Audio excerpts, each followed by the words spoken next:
हम लोग एक्सरसाइज 4.6 में हम लोग देख रहे हैं। सबको अब लिखना बंद कर लें। जब हम बोलने लगे तो आप लिखना बंद कर लीजिए। आपका ध्यान देखिए, वो लड़का को समझाइए इधर। सर जब समझाना स्टार्ट किए तो ध्यान इधर रहे, मतलब फिर जिंदगी भर मुस्कुराते रह जाओगे। इधर देखो, निम्नलिखित प्रश्न जो है 7 से 14 तक प्रत्येक समीकरण निकाय को आव्यूह विधि से हल कीजिए।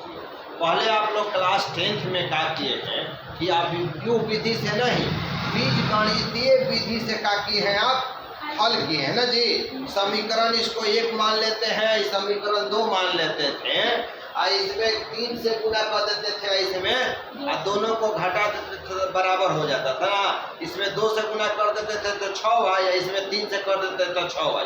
तो 6y से 6y क्या हो जाता था, कैंसिल हो जाता था, तो x का मान आपका निकल जाता था। और x का मान जब निकल जाता था तो कोई भी समीकरण में रख देते थे तो y का मान निकलता था।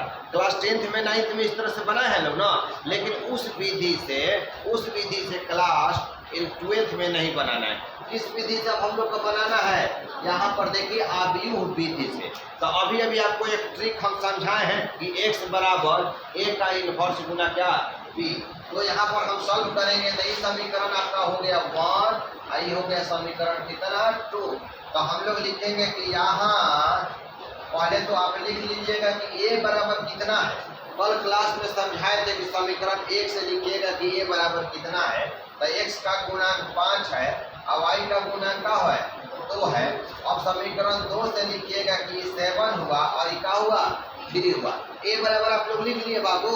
अब यहाँ पर क्या लिखिए कि x बराबर क्या होता है, x और y समीकरण में जो वो रहेगा उसको लिखेंगे। अगर z रहेगा तो x y लिख दें, लेकिन 2 ही को है, x और y है तो x और y लिखेंगे। और यहाँ पर b के बराबर क्या लिखेंगे, राइट हैंड साइड में जो भी दिया गया है उसको b में लिखता है। b बराबर क्या हो गया, यहाँ पर 4 और यहाँ पर 5। तो आपको हम ट्रिक अभी अभी लिखवाए हैं कि x और y समीकरण का अगर मान निकालना हो, x का, y का, z का, तो कौन सा हम ट्रिक बताए हैं कि x बराबर a का इनवर्स इंटू में b। ये समीकरण का मान लीजिए 3, इसको समीकरण मान लिया जाए 3। अब आप क्या कीजिएगा कि इसका मान निकाल लीजिए और इसका मान, दोनों का मान निकाल कर यहाँ पर क्या करेंगे आप लोग पुट कर दीजिएगा। तो हम इसका मान निकालने के लिए बता रहे हैं। पहले हम आप लोग का पिछला क्लास में हम a इनवर्स का मान निकालने के लिए बताए हम लोग को, बोलिए।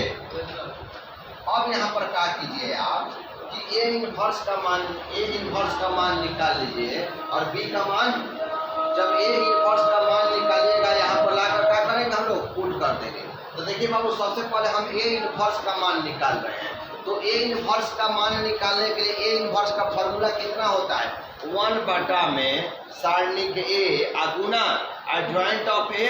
तो सारणिक का मान निकालने के लिए आप लोग को बता दिए हैं ना, और अभी एडजॉइंट का भी मान निकालने के लिए आपको सिखाए हैं। तो अब यहाँ पर क्या सीखे, तो अब बताइए कि a का इनवर्स 1 बटा में, रफ में इसको निकाल लीजिएगा कि सारणिक a का मान कितना होगा, 5 में 3 से गुना करेंगे तो 15 और माइनस में 14। नहीं समझ में आया भाई।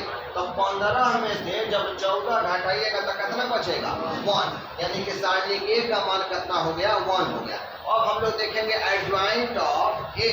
तो अभी एडजॉइंट ऑफ a के लिए फॉर्मूला क्या लिखवाए हैं आपको, a12, a21 और a22 और इसका का ट्रांसपोज। सीखे हैं ना बाबू अभी अभी आप लोग।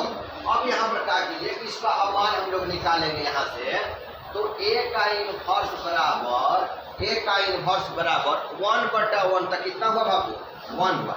1 में 1 से भाग कीजिएगा तो 1 होगा, और 1 में इतना से गुना कीजिएगा तो क्या होगा, इतना ही होगा। अब आपको a11 है तो 1 में 1 जोड़ेंगे तो 2, तो 2 तक कौन सा चिन्ह होगा, प्लस का चिन्ह। बात मेरा समझ में आया बाबू।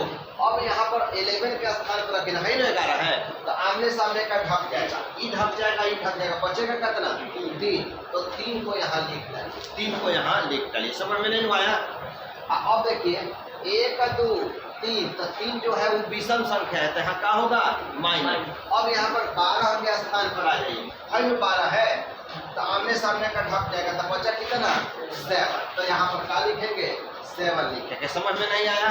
अब यहाँ पर क्या होगा कि 2 1 3, तो 3 हुआ तो विषम संख्या हुआ। अब यहाँ पर हम और रखेंगे 21 वाला स्थान पाएंगे ना, तो 21 से इसके आमने सामने का ठप दीजिएगा तो बचेगा कितना 2। तो यहाँ पर हम लिखेंगे कितना 2 और 2 में 2 जोड़ेंगे तो कितना बाबू 4, तो 4 तो प्लस होगा।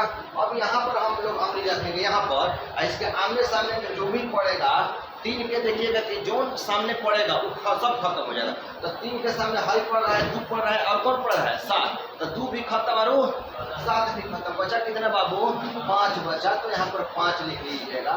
और इसके बाद क्या लिखिएगा यहाँ पर, इसको ट्रांसपोज बोलते हैं, परिवर्त बोलेंगे। यानी कि A का इनवर्स बराबर यहाँ पर 3 प्लस में 3 प्लस नहीं लिखते हैं, छिपा रहता है, माइनस में 7 माइनस 2 i5 आई परिवर्त हो गया। तो इसका जब हम परिवर्त करेंगे अब तब परिवर्त करेंगे ना, तब पहला रो पहला कॉलम में आ जाएगा। नहीं समझ में नहीं आया? और दूसरा रो जो होगा वो दूसरा कॉलम में आएगा।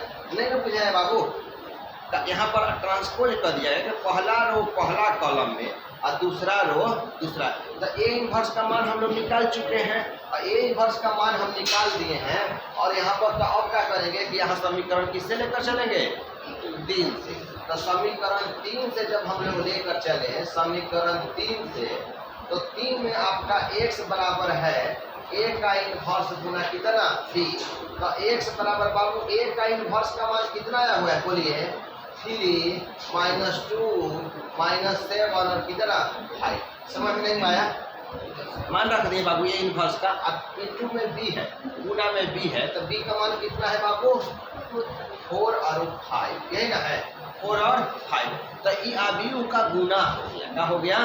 अवयव का गुना। तो ये कितना ऑर्डर में है बोलिए 2 गो रो है 2 गो, और ये कितना इसका ऑर्डर है बोलिए 2 गो रो है 1 कॉलम है। बात नहीं समझ में? तो ये देखा जाए कि दोनों अवयव का गुना संभव है कि नहीं। तो दोनों अवयव का गुना संभव है, इसलिए संभव है कि पहला अवयव का कॉलम 2 है और दूसरा अवयव का रो भी का है 2।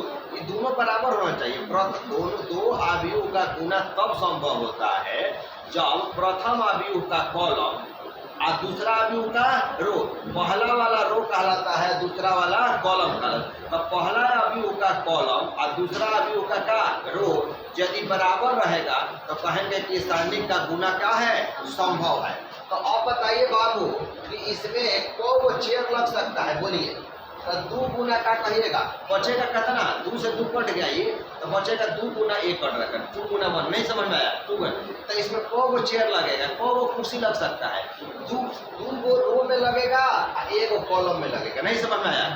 2 ऐसा 2 गो कुर्सी लग सकता है, ऐसा में का 1, यानी 2 गो रो में बन रहा है, 2 गो रो बन रहा है, पहला रो और रो कौ कॉलम बन रहा है 1। तो ये चेयर पर किसको बैठाइएगा? कहेगा कि सर 11 बैठेगा, 11 का स्थान है ना। नहीं समझ में आया? ये जो है वो किसका स्थान है 11 का है। कौन स्थान में है? ये दूसरा रो में है, पहला कॉलम है तो 21 का स्थान है। नहीं समझ में आया? ये 11 का स्थान है। इस चेयर पर कौन बैठेगा 11 बैठेगा, नहीं बैठेगा। इसलिए 11 बैठेगा कि पहला रो में है और पहला कॉलम है, तो इस पर 11 बैठेगा। क्या बैठेगा 11। तो 11 हम लोग इस तरह से लिखते हैं ना जी। तो 11 का मतलब है कि पहला रो को किससे गुना करवाना है पहला कॉलम से। इधर का रो तो यहाँ पर ये जो होता है वो पहला रो होता है और ये जो होता है दूसरा रो होता है। ये क्या हुआ पहला कॉलम का। तो पहला रो को पहला कॉलम, तो ये पहला रो हुआ, ये पहला कॉलम। पहला रो को पहला कॉलम से गुना करके यहाँ लिखना है ना भाई। तो पहला रो को पहला कॉलम से गुना कीजिएगा तो 3 में 4 से गुना करिएगा तो बोलिए 12। नहीं समझ में आया? और यहाँ पर माइनस का चिन्ह है, यहाँ पर प्लस का चिन्ह है। तो माइनस में प्लस से गुना करिएगा तो माइनस, और 2 में 5 से गुना करेंगे तो 10। नहीं समझ में आया? देखिए ये 11 का स्थान है। तो 11 होता है कि पहला रो को पहला कॉलम से, पहला रो को पहला कॉलम से। तो 3 चौका 12 और यहाँ पर माइनस और यहाँ पर प्लस है। माइनस में प्लस से गुना करेंगे तो माइनस, और 2 में 5 से गुना करेंगे तो 10। बात नहीं समझ में आया? रवि आपको नहीं में समझ में आया? इस चेयर पर किस कौन बैठेगा बाबू 21। तो क्या लिखिएगा, खड़े हो जाइए थोड़ा बताइए हम तो।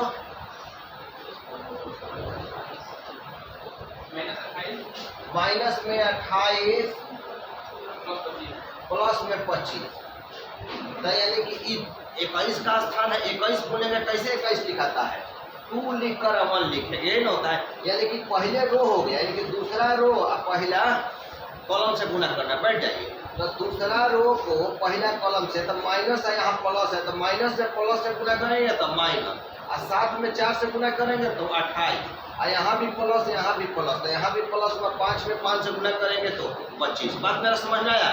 अब इसके बाद यहाँ पर आ जाइए कि x बराबर चलिए बाबू 12 में से 10 घटाइएगा तो कितना बचेगा, बोलिए बोलिए।